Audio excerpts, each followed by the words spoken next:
বিশিষ্ট অভিনেত্ৰী ৰীণা বৰা বাইদেউ হেঙুলৰ মঞ্চত যতীন বৰা আছিলে মোৰ ভাইটিৰ চৰিত্ৰত অভিনয় কৰিছিলে। ভাইটি তই মোক বেয়া পাইছ নহয়, মইতো একো ভুল কাম কৰা নাছিলোঁ। বহুত ভাল লাগিছে। উজনি অসমত প্ৰথমবাৰলৈ ছেটেলাইটৰ এইটো উদ্বোধন হৈছে, তাৰ বাবে মোৰে সহায়ক হ'ব। ফুটবলাৰ প্ৰাগ নিউজৰ এজন যথেষ্ট সক্ৰিয় জ্যেষ্ঠ সাংবাদিক, কি ক'ব আজি উদ্বোধন হ'ব? মানে প্ৰত্যেকটো সংবাদ মাধ্যমৰ জন্ম আমাৰ বাবে আশীৰ্বাদ। হয়, অসম লাইভ 24ৰ যিটো নতুন যাত্ৰা উজনি অসমত আজি আৰম্ভ হৈছে, অসম লাইভ 24 ইতিমধ্যে প্ৰতিষ্ঠা লাভ কৰিছে। তাৰ মাজত আজি উজনি অসমৰ মাণ্ডলিক কাৰ্যালয় ইয়াত স্থাপন কৰিব। ই যোৰহাটবাসীৰ বাবে খুব শুভ লক্ষণ।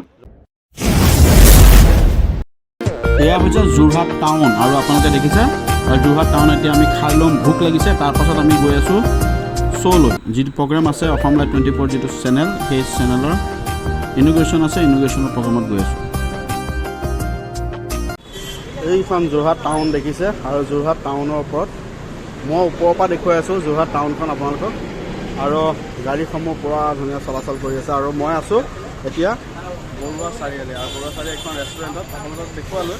আৰু ব্যস্ততাপূৰ্ণ এখন চহৰ। আমাৰ খানা আহি গৈছে এতিয়া, এয়া আমি খাই লওঁ আগত, ভোক লাগিছে ন। সময় হৈ গৈছে এতিয়া 2টা, সময় হৈছে 2টা, আমি খাম। আৰু এইখন কি আছিল এখন গুড বাইট চাব পাৰে, গুড বাইট ৰেষ্টুৰেণ্ট। এইটো বৰুৱা চাৰিআলিত আছে। আমি ইয়াতে খাওঁ, তাৰপিছত আমি মিটিং আছে ন, কাৰ্যালয়ত মিটিং আছে, গতিকে তালৈ যাম, তাৰপৰা দেখুৱাম। যোৰহাটৰ মাণ্ডলিক কাৰ্যালয় অসম লাইভ 24ৰ এই য'ত মিটিং হ'ব, এই সভা হ'ব ইয়াত, এই সভা হোৱা জেগাখন আপোনাক দেখুৱাইছোঁ। এয়া হৈছে যোৰহাটত যিটো মাণ্ডলিক কাৰ্যালয় হ'বলৈ গৈ আছে অসম লাইভ 24ৰ অফিচ, আৰু ইয়াতে শুভ উদ্বোধনী কৰিব। ইয়াতে যোৰহাটৰ DC SP সকলো থাকিব। আহিছে এয়া দেখিছে আপোনালোকে, শুভ উদ্বোধনী হ'ব আৰু কিছু সময়ৰ পিছত। এই উপায়ুক্ত গাড়ী আৰু উপায়ুক্তৰ বাহন দেখিছে, যোৰহাট জিলা উপায়ুক্ত। আৰু আমি এনেও দেখুৱাইছোঁ এই পৰিৱেশটো, আৰু ভাল লাগিছে, এটা সুন্দৰ পৰিৱেশ। অৰণ্য মানৱ যাদৱ পায়েং ডাঙৰীয়া আহিছে, আৰু লগতে DC আহিছে।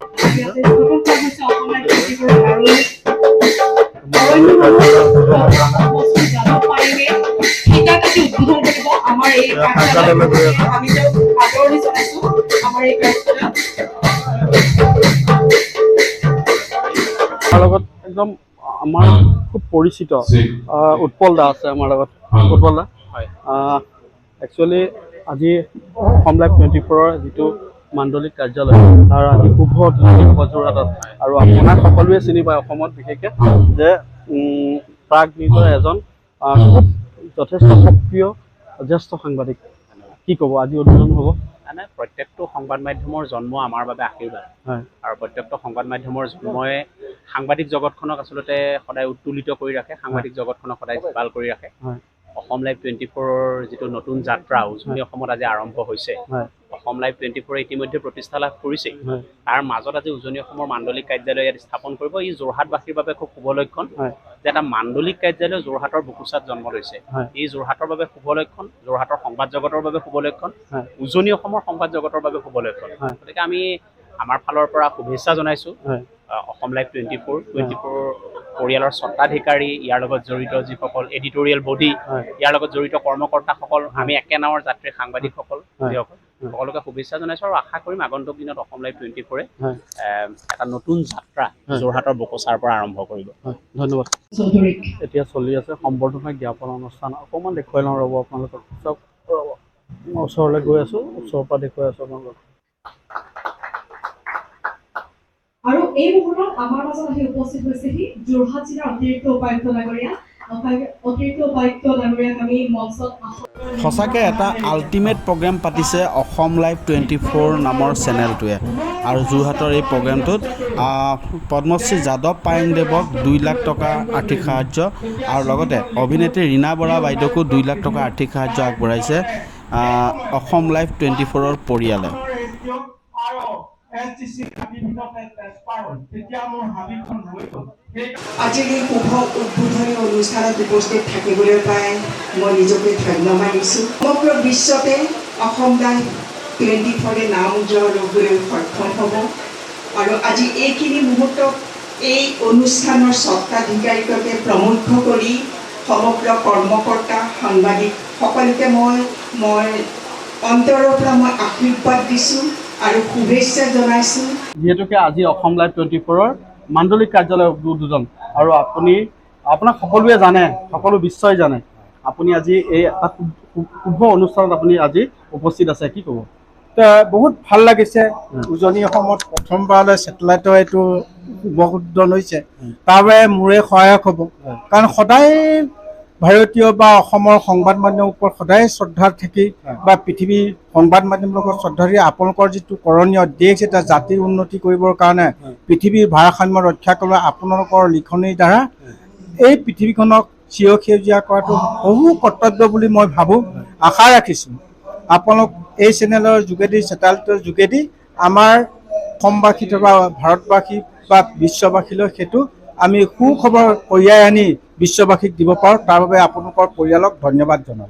অৰণ্য মাধৱ যাদৱ পায়েং ডাঙৰীয়া আৰু তেখেতৰ এটা সুন্দৰ এটা ভাষণ আপোনালোকে শুনিছে আৰু খুব এটা ভাল লগা মুহূৰ্ত। আমাৰ পদ্মশ্ৰী যাদৱ পায়েং ডাঙৰীয়াক আমি অসম লাইভ 24 পৰিয়ালৰ ফালৰ পৰাই তেখেতৰ ৰিচাৰ্চৰ কাৰণে, তেখেতৰ যিমান কষ্ট কৰিছে তেখেতে, সেইকাৰণে আমি 2 লাখ টকা এটা আমি অনুদান আগবঢ়াম আৰু লগতে আমাৰ বিশিষ্ট অভিনেত্ৰী ৰীণা বাইদেউক আমি মানে শিল্পীসকলক সন্মান জনাই তেখেতসকলক আচলতে আমি দিব পৰা নাই। সেইটো বিশেষ তেওঁলোকে এটা সময়ত চিনেমা নোপোৱা হৈ যায়, তেওঁলোকৰ বহুত অসুবিধা হয় ফাইনেন্সিয়েলি, কাৰণ এই মানুহবিলাকৰ লগত বহুত ধৰণে জড়িত। বাইদেউকো আমি 2 লাখ টকা এটা আমি বিশিষ্ট অভিনেত্ৰী ৰীণা বৰা বাইদেউ, কি ক'ব? আজি এই অনুষ্ঠানত আপোনাক দেখা পালোঁ, খুব ভাল লাগিছে। হয়। অসম লাইভ 24ৰ আজি যি কাৰ্যালয় উদ্বোধন হৈছে তাত মই উপস্থিত থাকি নথৈ আনন্দিত হৈছোঁ।